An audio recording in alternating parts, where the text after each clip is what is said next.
I grew up in a very religious home. We had family worship every morning and every night.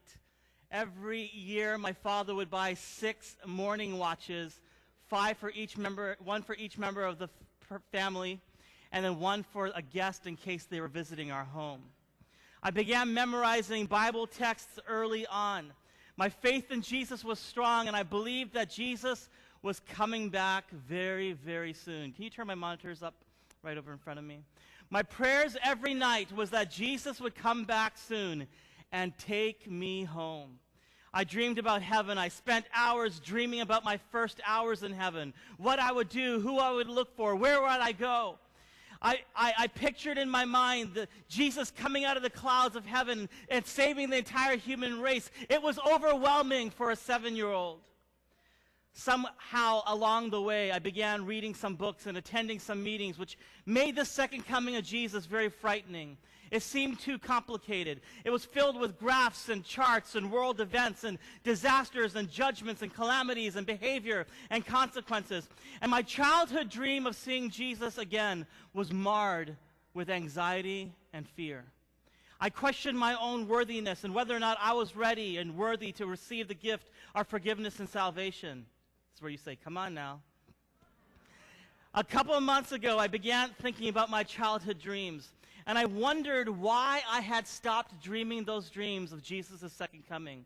I stopped thinking about his coming and his return. I stopped thinking about his coming and how it had overshadowed the conversations that I had as a child. And what I did now a few weeks ago was just sit in silence and listen to the conversations that were taking place around me. I took a step backwards and I listened carefully to my circle, my friends, my church members, my leaders, my administrators, the books that I was reading, the journals that I was getting. And there was silence on this topic. It seemed like that we were more preoccupied with the present, with the now. It seems like we were worried about jobs and kids and education and travel and vacations and property and investments and finances and retirement. If we did have conversations regarding religion, it was petty and it was minor things, arguing over small issues and references in the Bible.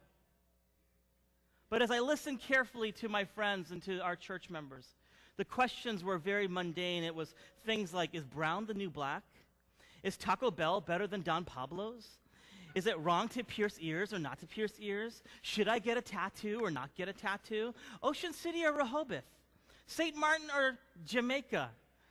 Public schools or private schools?